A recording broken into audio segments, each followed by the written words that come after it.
Pak Asmat, bagaimana pandangan Anda begitu ya mengenai usulan pembebasan pajak untuk mendukung program 3 juta rumah ini? Dan seperti apa dampaknya ke pengembang?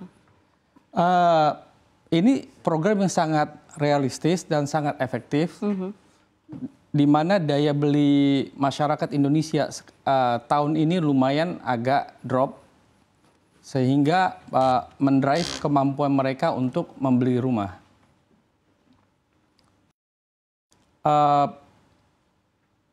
Sebenarnya pajak itu di Indonesia itu ada 3.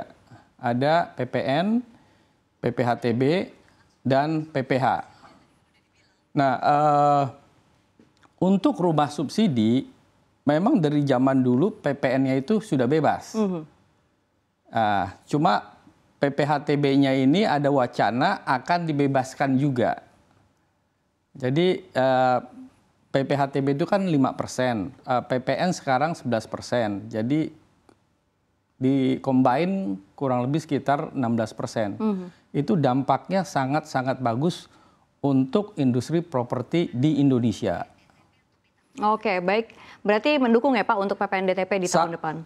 Sangat-sangat mendukung. Karena kalau kita lihat secara global, backlog rumah di Indonesia ini ada kurang lebih sekitar 12,7 juta rumah berdasarkan data yang ada. Itu dasarnya dari 55 sampai 60 juta orang yang tidak mempunyai rumah. Jadi kalau 4 sampai 5 orang butuh 1 rumah, kurang lebih dapatlah angka 12,7 juta rumah. Additional di luar ini tiap tahun itu kan ada angka kelahiran bayi sekitar 4,5 juta dan angka orang menikah, Pak, sekitar 2 juta. Jadi ada additional tambahan kurang lebih 800.000 rumah tiap tahunnya. Jadi angka ini dahsyat sekali, 12,7 juta rumah plus every years itu additional 800.000 rumah. Ini angka yang sangat fantastis. Dan kalau ini bisa digapai oleh kita bersama dengan pemerintah, ini akan jadi lokomotif perekonomian di Indonesia. Karena di dalam properti ini ada 180 industri, Mbak, yang terlibat. Yaitu begitu properti ini bergerak, industri ini ada 180 industri ini akan bergerak semua. Dan efek dominonya itu 2,5 kalinya. Cuma memang kalau kita lihat di negara maju, efek sektor properti ini terhadap GDP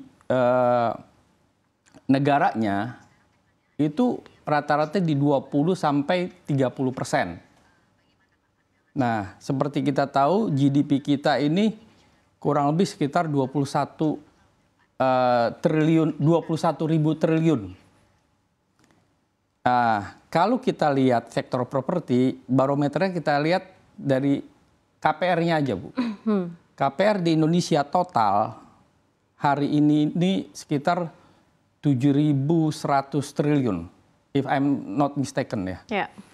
Jadi kalau 21.000 triliun, 711 triliun dibagi 21.000 triliun itu hanya kurang lebih 3%. Jadi masih sangat-sangat rendah sekali.